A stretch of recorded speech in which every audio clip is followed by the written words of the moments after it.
Selamat petang, salam sejahtera. Terima kasih karena bersama dengan saya di Nazilin Unity Channel. Saudara-saudara sekalian, yang paling hangat dalam media sosial sekarang ialah dakwaan Hadi Awang bahwa kalau PAS menang, barulah dapat memerdekakan negara. Cara nak PAS menang ialah melalui memenangkan Sabah. Hari ini sekali lagi PAS kena lagi. Kata Presiden SAPP, saya sudah cakap supaya PN tidak bertanding di Sabah. Dengan kata lain, Presiden SAPP yaitu Yong Teck Lee mengatakan bahawa PN, Perikatan Nasional, tidak perlu bertanding di Sabah. Bekas Ketua Menteri Yong Teck Lee menggesa Perikatan Nasional PN supaya tidak perlu bertanding pada pilihan raya negeri Sabah akan datang. Yong adalah Presiden Parti Maju Sabah SAPP, iaitu sekutu Perikatan Nasional serta juga Gabungan Rakyat Sabah GRS, berkata ini selaras dengan pendirian partinya yang mahu parti dari Semenanjung tidak bertanding pada pilihan raya negeri di Sabah. Kita masih member ahli PN dan saya sudah cakap supaya PN tidak bertanding di Sabah pada pilihan raya negeri, katanya. Jadi rakyat yang akan putuskan siapa mereka pilih. Kata Yong Teck Lee, kita konsisten bahawa Parti Semenanjung tidak patut bertanding di Sabah untuk PRN. Namun kata Yong Teck Lee, undang-undang tidak melarang. Jadi tidak perlu marah-marah kerana itu hanya pendirian kita, katanya kepada media selepas merasmikan persidangan perwakilan Dwi Tahunan SAPP 2024 di Kota Kinabalu semalam. Sebelum ini, Presiden PAS menimbulkan kontroversi panas dalam dunia politik di Sabah apabila Hadi Awang dalam kenyataan berkata parti itu perlu bertanding dan memenangi kerusi pada pilihan raya negeri PRN Sabah akan datang. Hadi berkata dia melihat masa depan PAS di negeri Sabah itu cerah kerana ramai yang hadir pada muktamar parti di Kota Kinabalu hujung minggu lalu adalah golongan muda. Ramai yang bertanya menimbulkan pertanyaan semula. Siapa yang datang waktu muktamar parti itu di Kota Kinabalu? Adakah yang datang itu benar-benar anak jati Sabah ataupun orang-orang daripada Kelantan, daripada Semenanjung yang dalam perantauan di Sabah yang sebenarnya hadir di sana, ataupun orang-orang itu sebenarnya rombongan beramai-ramai daripada Semenanjung Malaysia datang bersama untuk memeriahkan muktamar parti itu. Kalau itu benar, maka jauh sekali apa yang dilihat oleh Hadi Awang. Dan mungkin yang dia lihat di dalam muktamar itu hanyalah 0,01% daripada rakyat di Sabah. Kerana ada pemerhati politik bebas di Sabah mengatakan mana-mana parti politik yang akan bekerjasama dengan PAS akan terima padah dan akan kalah teruk, kata beliau. Hari ini, kenyataan Yong mengenai perkara itu sebelum ini dikecam parti lawan yang tidak bersetuju dengan larangan parti dari Semenanjung bertanding di Sabah. Bagi SAPP, kehadiran parti dari Semenanjung sebagai satu bentuk campur tangan kepada urusan negeri walaupun ia digerakkan pemimpin tempatan Sabah sendiri. Ada netizen berkata, cukup sudah parti politik lokal, parti politik tempatan di Sabah. Mengapa perlu lagi ada parti politik dari Semenanjung Malaysia? Sedangkan di Sabah pun, kualiti parti-parti tempatan adalah yang terbaik, kata mereka lagi. Bila lagi Sabah akan ditakbir oleh parti tempatan. Lihat, kata mereka, mengambil contoh di Sarawak. Di Sarawak, parti tempatan yang berkuasa.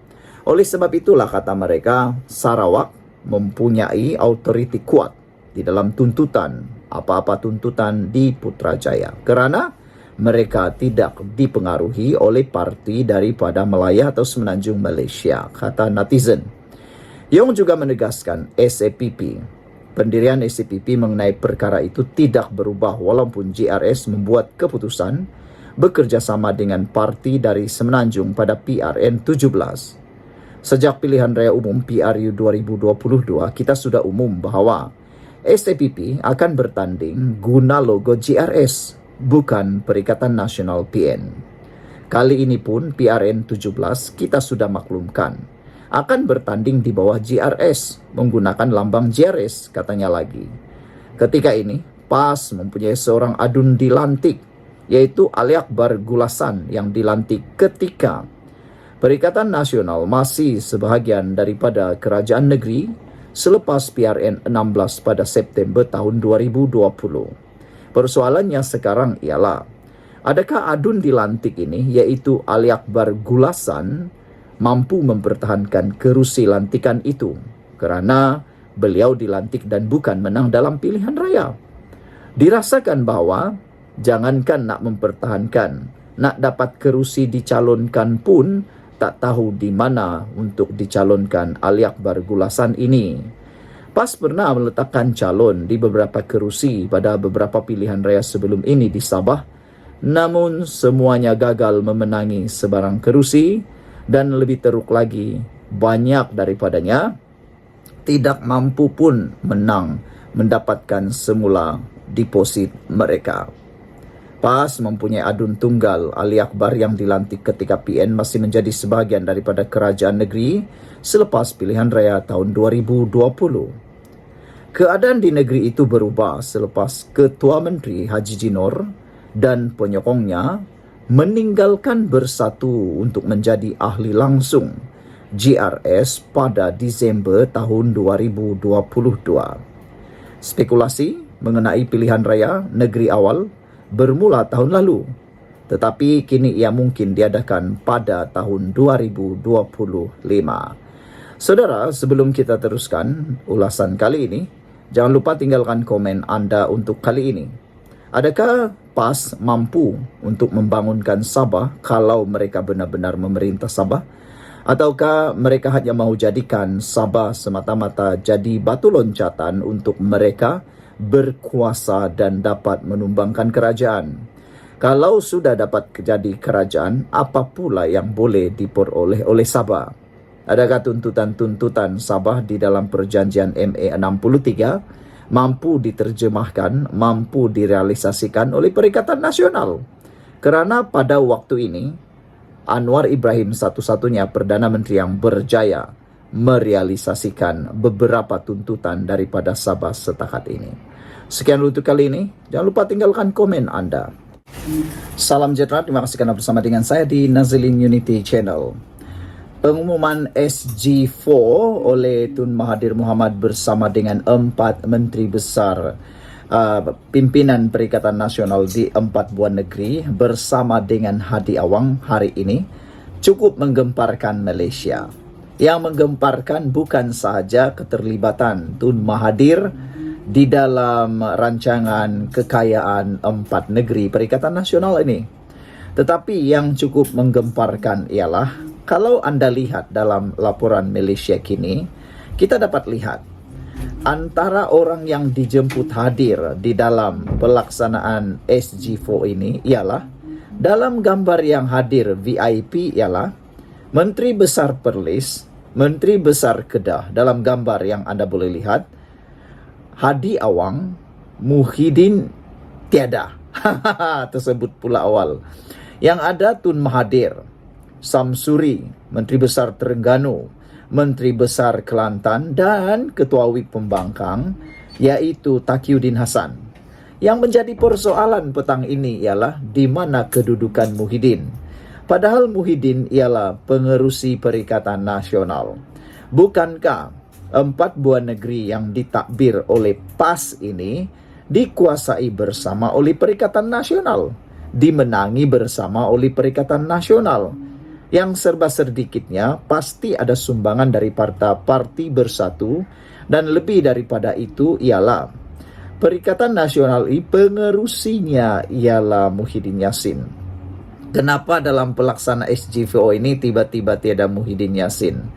Adakah ini adalah simbolik bahwa Muhyiddin Yassin telah berjaya diketepikan, dicampak jauh-jauh daripada Perikatan Nasional? Aduh, agak mengecewakan dan agak menyedihkan juga apabila kita melihat di dalam gambar paparan yang kita lihat sekarang ini, semasa pengumuman ataupun pelancaran SG4 yang mana dikatakan untuk berkongsi kekayaan bersama antara 4 negeri yang dikuasai Perikatan Nasional, yaitu Kelantan, Terengganu, Kedah dan Perlis. Yang mengecewakan netizen sebenarnya ialah di mana kelibat Muhyiddin di dalam pelancaran tersebut. Takkanlah Muhyiddin yang selaku pengerusi Perikatan Nasional tidak pula dijemput, walhal negeri ini bukan sahaja dikuasai oleh PAS, tetapi dikuasai juga oleh Parti Bersatu. Sedih juga memikirkan nasib Muhyiddin Yassin, terabai, tersisih, dan dicampak daripada gabungan politik ini. Lihat saja, yang diangkat menjadi ketua penasihat. Ketua penasihat kepada SG4 ini ialah Tun Mahathir Mohamad. Kenapa bukan Muhyiddin? Kenapa bukan Muhyiddin yang selaku pengerusi kepada Perikatan Nasional ini? Pertama, seakan-akan tidak dijemput. Yang kedua pula, tidak pula menjadi penasihat. Yang diangkat pula Mahathir, yang selama ini adalah musuh politik utama Parti PAS. Ada netizen kata, adakah ini adalah simbolik terang-terangan daripada PAS bahwa PAS sebenarnya tidak memerlukan Parti Bersatu, apalagi Muhyiddin. Adakah ini menunjukkan bahwa Parti Bersatu dan Parti PAS sebenarnya ada masalah dalaman? Kesian juga lah kan, ada netizen yang kata, mungkin ini alamat awal, mungkin ini petanda awal, Perikatan Nasional tidak akan mampu bertahan sehingga PRU yang ke-16. Ada yang menjangka PAS mungkin akan ditinggalkan keseorangan. Tidak mustahil Bersatu akan bergabung dengan Kerajaan Perpaduan. Yang paling mungkin ialah Bersatu yang mungkin akan menyebelahi Kerajaan Perpaduan. Semua perkara kalau dalam politik boleh saja, tiada yang mustahil.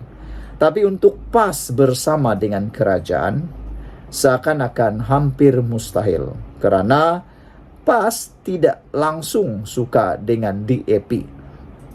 Jangan-jangan PAS akan bersendirian lagi. Persoalan terakhir ialah sejauh mana Mahathir boleh menjadi penasihat kepada 4 buah negeri ini dalam SG4.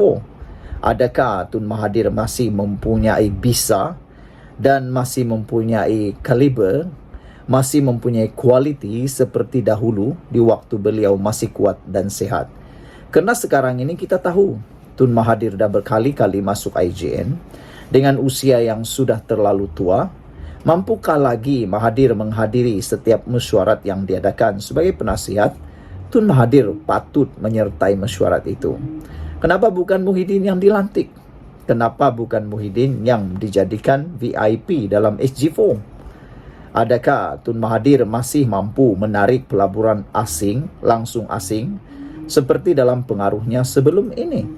Ramai netizen kata musimnya itu sudah berubah.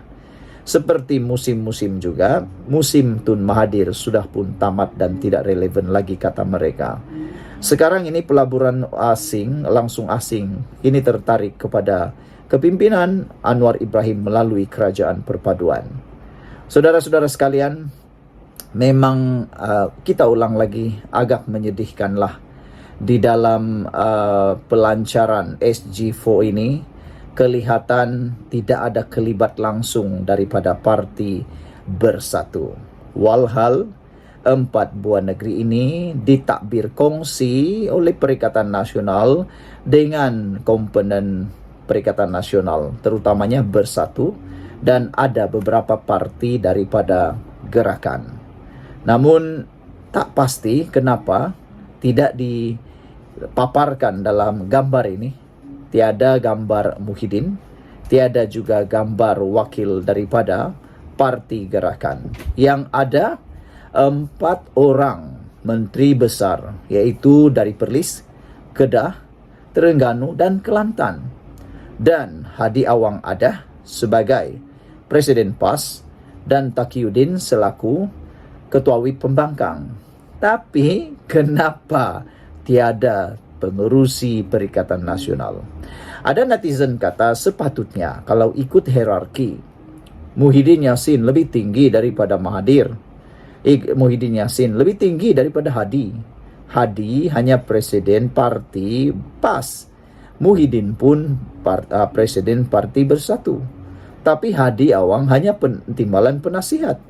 Muhyiddin pula penasihat Perikatan Nasional. Apa sudah jadi dengan protokol mereka ini? Jangan-jangan inilah timbul permulaannya sakwa sangka antara PAS dan Bersatu yang mungkin akan membawa kepada kejatuhan Perikatan Nasional itu sendiri. Sudah pernah berlaku sebelum ini, yaitu Muafakat Nasional. Apabila PAS secara diam-diam bergabung dengan Parti Bersatu membentuk Perikatan Nasional.